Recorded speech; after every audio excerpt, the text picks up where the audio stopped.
స్వచ్ఛమైన నాణ్యమైన గౌదర్పార్ పూజా ఉత్పత్తులు www.gaudarpar.com ద్వారా ఆన్లైన్ లో ఆర్డర్ చేయండి. మీ ఇంటిని దేవాలయంగా మార్చుకోండి. నమస్తే రమగారు. నమస్తే జయ. రమగారు, ఏదైనా దెయ్యాల కథలు మంచి ఇంట్రెస్టింగ్ స్టోరీ ఉంటే చెప్పండి. ఇంట్రెస్టింగ్ అన్నగానే నేను డిఫరెంట్ అని చెప్పగలను. ఓకే. గృహ పిశాచాల కథ చెప్పాను. గృహ పిశాచాలా? ఎప్పుడైనా విన్నావా? ఇంటిని పట్టుకుని వేలాడుతున్నాయా? ఒకప్పుడట బుద్ధ భగవానుడికి ముందు మహాకోశాల దేశంలో, ఆ కాలంలో బుద్ధ భగవానుడి కాలంలో ఇంటికి ఒక పిశాచం బట్టి ఉండేదట. నిజం చెప్తున్నారా? కథలో విషయమా? కథ. ఓ, ఉంటాయి కొన్ని ఇళ్లలో ఉన్నాయని చెప్పేవాళ్ళు జయ. వాళ్ళ ఇంట్లో దైవం ఉందని. ఏం చేయదండి. ఏమిటి చేయదు, వీళ్ళతో పాటు అది కూడా ఉంటుంది. అవునా? ఉంటాయి అట్లా ఓకే. ఉండేవి. ఓకే. ఇప్పుడు ఉన్నాయి లేదా నాకు తెలీదు. అంత పాతకాలం ఇళ్ళు, తెరిపిగా ఉన్న ఇళ్ళే ఉన్నాయి జయ. మనకంతా ఇవే కదా, అదే కదా. స్క్వేర్ డబ్బా ఇళ్ళు.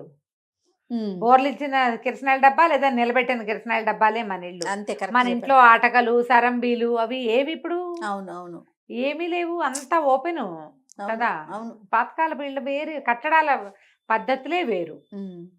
అయితే ఇంటికి ఒక గృహ పిశాచం ఉండేది, ఒక పిశాచం ఉండేది.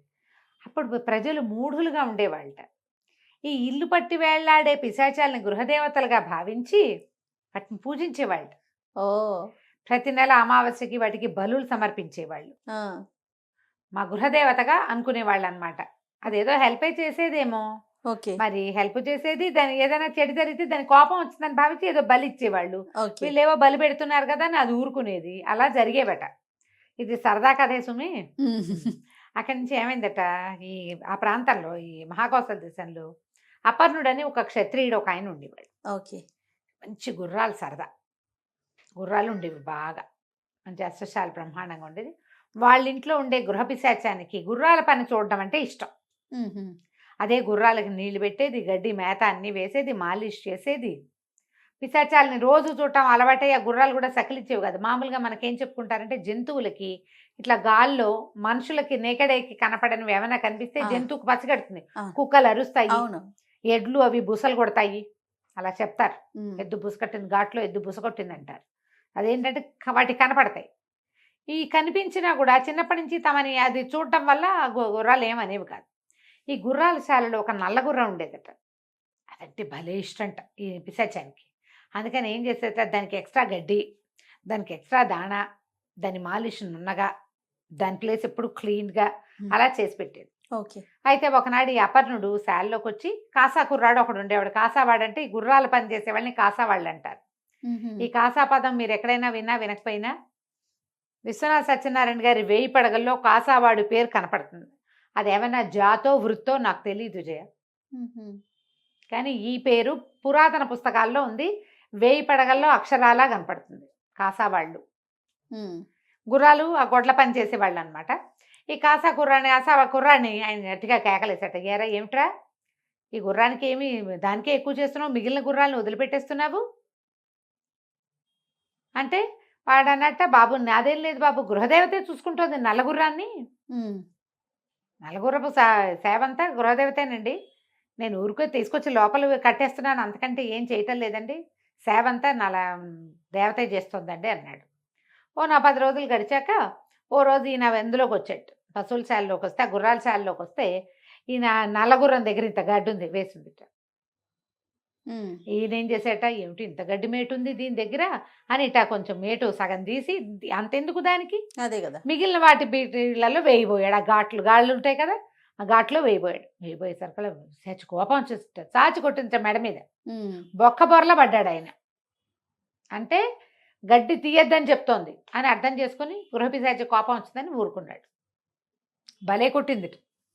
తర్వాత దసరా పండగ వచ్చిందట కొన్నాళ్ళకి. వస్తే ఏమైందట, ఈయన ఏం చేశాడు, ఒక పెద్ద విందు చేసి పూజలు అవి చేశారు 10 రోజులు. 10వ నాడు అందరికీ పిండి వంటలు చేసి పని వాళ్ళందరికీ భోజనం పెట్టాడు. గృహదేవతకు కూడా చక్కగా బలి పెట్టించి అందరికీ బట్టలు పెట్టి, గృహదేవత కూడా ఒక జత పట్టుబట్టలు పెట్టాడు. ఓకే. పట్టుబట్టలు చూసి మురిసి ముక్కచెక్కలైపోయిందట. దసరాలు వెళ్ళేసరికి వానలు వస్తూ ఉంటాయి కాదు, ఎంతో కొంత వాన వస్తుంది. అయితే ఏమైందట, ఆ పూట ఆ రోజు రాత్రికి సాయంకాలం మధ్యాహ్నం భోజనాలు అయినాయి. సాయంకాలం అయ్యేసరికి గుర్రాలను అట్లా బయటికి తీసుకెళ్లారు. అవి వెనక్కి వచ్చేసరికి వాన పట్టుకుంది. గుర్రాలు వేసుకుని కొంతమంది వెళ్ళారు, కొన్ని పిల్లలు కూడా వాటి వెనకాల పరిగెత్తి ఓకే.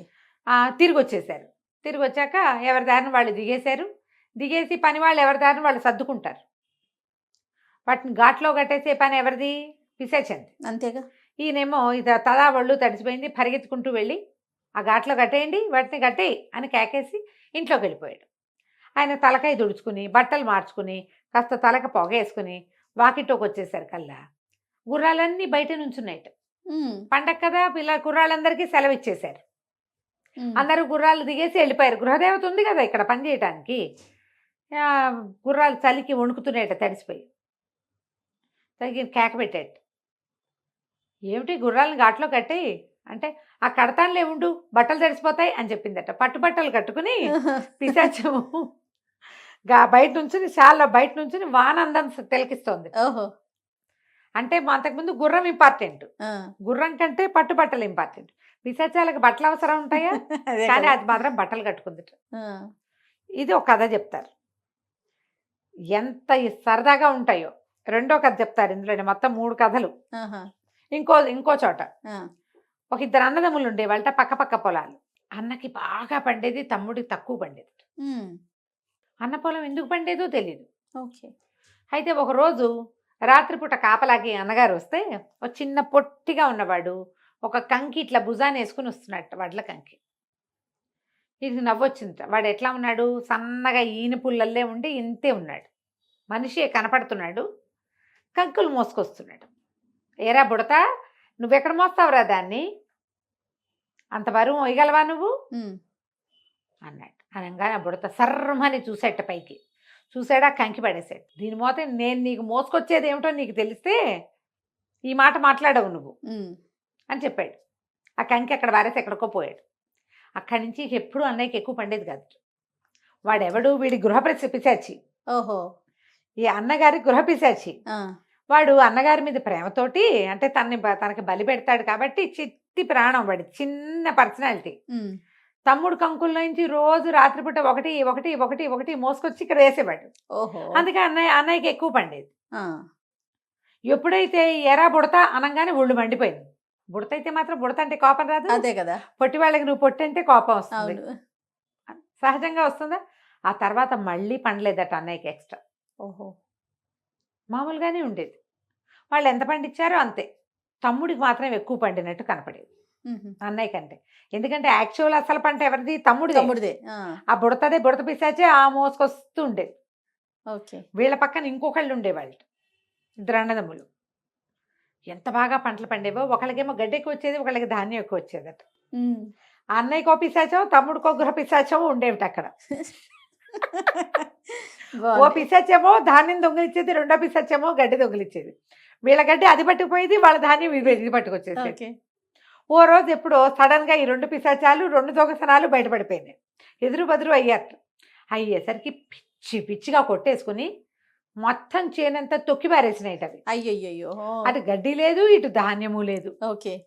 కొట్టు తెచ్చి మొత్తం పంటంతా పాడు చేసేసినాయి. ఓకే. ఇలా ఎన్ని పిశాచాల కథలో ఉండేవట.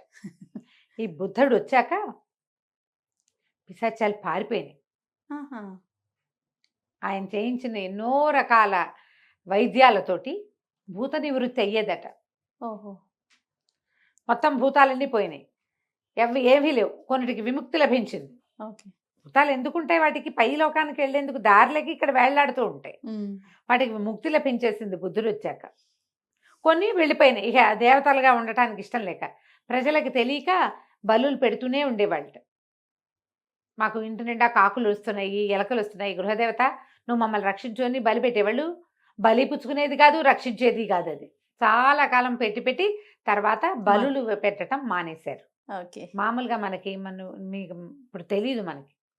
ఇదివరకటి కాలంలో ఏం చేసేవాళ్ళు అంటే మార్గబలి అలాంటివి పెట్టేవాళ్ళు. మన ఇంటి దగ్గర 3 రోడ్ల కూడలో 4 రోడ్ల కూడలో ఉందనుకో, అప్పుడు తీసుకెళ్ళి అక్కడ ఏమైనా భూతబలి అని ఆహారం వదిలిపెట్టేవాళ్ళు రాత్రిపూట. ఓహో. కుక్కలు, పిల్లులు, అవి ఇవి రోడ్ల మీద తిరిగే చిన్న చిన్న జంతువులు అవి తినేవి. దిష్టి తీసి పారేయటం కాదు కాదు, భలే భలే అన్నమే ఆహారం పట్టుకెళ్ళి పెట్టేవాళ్ళు. అదేలేండి. మనం మృచ్చకటికం అని ఒక పుస్తకం కథ అవును, చెప్పుకున్నామా మనం? అవునవును. మృచ్చకటికంలో ఇది క్లియర్ గా కనపడుతుంది. ఆహా. ఆ అమ్మాయి మార్గబలి పట్టుకెళ్ళి రజిలో దారిలో వదిలిపెడతారట. ఓకే. మనం కూడా ఎక్కడికైనా వెళ్ళేటప్పుడు అప్పుడు ఏం చేస్తామమ్మా, అందరికీ అవి ఇవి పంచి పెడతామా, కుక్కలకి అన్నం పెట్టడం అవును. అలాంటివి చెప్తారు. పెద్ద పెద్ద ప్రయాణాలు చేసేటప్పుడు కనపడిన కుక్కలకి అన్నం పెట్టడం, ఎవరైనా వాకిట్లో పని పేదవాళ్ళు వస్తే లేదనకుండా పంపించమంటారు. పంపించడం. లేదనకూడదు, ఏదో ఒకటి పెట్టి పంపించాలి. అవన్నీ ఏంటంటే మనకి భవిష్యత్తు ప్రయాణాల్లో ఉపయోగపడతాయి అన్నమాట. ఈ పిశాచాల కథ ఇది. చాలా బాగుంది. నమస్తే అండి. నమస్తే జయ.